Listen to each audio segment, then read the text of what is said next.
I watched the game with my buddies at my buddy's house. It gave me a little bit of time to drive home. Take a little bit off, not much. I'm never going to get over that.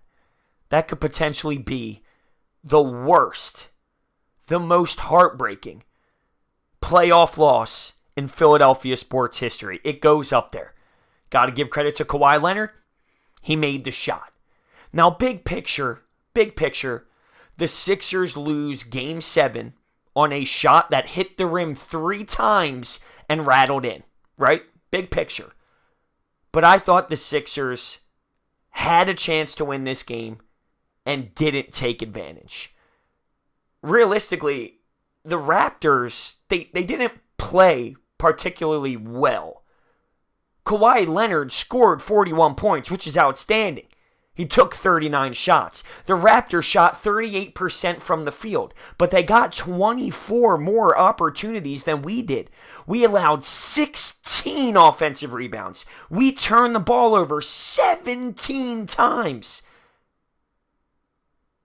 That's a problem. The offensive rebounds was where the Sixers lost the game, and that's effort. And I'm not going to sit here and say the Sixers didn't work hard at all. It was a battle. We lost on a buzzer beater in Game 7, okay? The Sixers obviously played hard. Their starters played a ton of minutes. Embiid played 45 minutes. Our starters had to play a lot. We don't have the bench.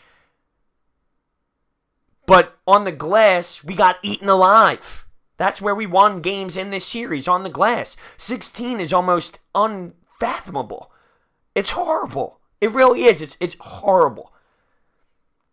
I'm not, a big picture, I'm not just brutally going to crush the Sixers. But here were moments where we should have done better. Turning the ball over, the offensive rebounds, and yes, everyone's going to criticize Brett Brown for those 3 possessions late. And I'm not going to sit here and say that they were good possessions. We had 24-second violations, but players play at the same time. Players play. Could you draw up a better play? Maybe. But Jimmy Butler, and I thought he didn't do so hot throughout the game, but fourth quarter he made shots and started to affect the game, and obviously had the big layup to tie the game late with 4 seconds left. I'm not knocking Jimmy Butler, but I'm just going to defend Brett Brown here and say, when Jimmy Butler has 4 seconds with the ball in his hands and he's in the corner after Joel Embiid drives and kicks it out, he's got to know the time on the clock. Now, the big argument is, well, Brett Brown never put Joel Embiid down low on the block. Marc Gasol eats Joel Embiid alive on the block, and I would have loved to see Joel Embiid on the block more than he was, but do you know why Joel Embiid is so special? Do you know why Joel Embiid is so powerful? Because he's not just a back-to-the-basket guy in the low block. He stretches the floor. That's why he's so good. You can't just shut down half of his game and demand him to do one thing only. Now, I also think he needs to execute more. 1 of 6 from 3, it's not good enough. 6 of 18 isn't good enough execution-wise. Do I think he worked hard in the game? Sure, absolutely. But in Game 7, we need our best player to shoot better than that percentage. It's not good enough. And I heard a stat on my drive home on WIP. He played over 100 games. Only 16 times has he ever shot that poorly in his life. And we're talking Game 7 to go to the Eastern Conference Finals. I'm not crushing Joel Embiid, but at the end of the day, what it comes down to is something that I've talked about for so long, and it's maturity. It's being young. Our 25-year-old star didn't have the best game. Ben Simmons, I didn't think he played bad. There were moments when he was more aggressive, but he took 5 shots again. 5 shots again. We didn't have the same all-around Ben Simmons that we did in Game 6. The aggressive Ben Simmons was the Ben Simmons that we needed. He was at times, and he finished with 13, 8, and 5, and he was more aggressive at times, but all around, it wasn't Game 6 Ben Simmons. Now, he did have 5 personal fouls, and that's obviously going to play a factor when he lowers his shoulder to get to the basket because he doesn't want to pick up that offensive foul. But, 5 shots in Game 7 for Ben Simmons. What was the difference from Game 5 Ben Simmons and Game 6 Ben Simmons? It was him and his willingness to go to the basket and to play more aggressive. So, 5 shots for Ben Simmons, it's not enough for me, but that once again comes back to us being young in the moment. And all around, I can't sit here and just be so harsh on the team. We lost Game 7 with all of that happening, the offensive rebounds, the turnovers, the 24 more shots, holding them to 38% from the field. We lost the basketball We lost the basketball game on a shot that 5,000 times is taken, and it's missed 4,999 times. The first bounce off the rim went to the outside of the rim, but still managed to get in. I mean, it's that unlucky. So for the Brett Brown haters, we survive that bucket, we go down and win, and everything has changed. He's not the issue. The players play the game. I'm not saying the last 3 possessions were great. They weren't. They were ugly. 24-second violations. Bad. And I know, the dribble handoff, it's predictable. I'm not saying that it's the best thing that Brett Brown could have ever dialed up. But is that where we lost the game, really? I mean, was it? They had 24 more shots. And here's this. The starting 5 out of the Raptors. Here's their plus minus, which this is crazy. Siakam, -6. Gasol, -10. Leonard, -2. Danny Green, -6. The only positive guy was Kyle Lowry, +2. Now, they got good play out of Serge Ibaka off the bench. He was definitely explosive and knocking down shots, so they got that. And Van Vliet had one of his better days. As for our bench, Greg Monroe played 2 minutes and was, -8?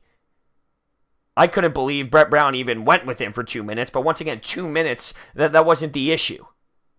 It wasn't the issue. But I personally would have went with Mike Scott over Greg Monroe for 2 minutes. You got to put Mike Scott at the 5. I thought that was going to be something that happened right from the jump. But Greg Monroe clearly didn't work. James Ennis with some spark. And Mike Scott, I mean, he played 11 minutes. He was very limited in time because we rolled with our starters.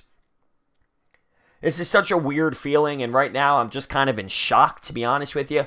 Obviously, this is not going to be the last time that I discuss this basketball game. We're going to be talking about it for quite some days now, and I'm obviously going to have content on it throughout. I'm losing my voice. I was very emotional during this game. It was one hell of a heartbreak. It was one hell of an anxiety attack watching the game. There's no denying that.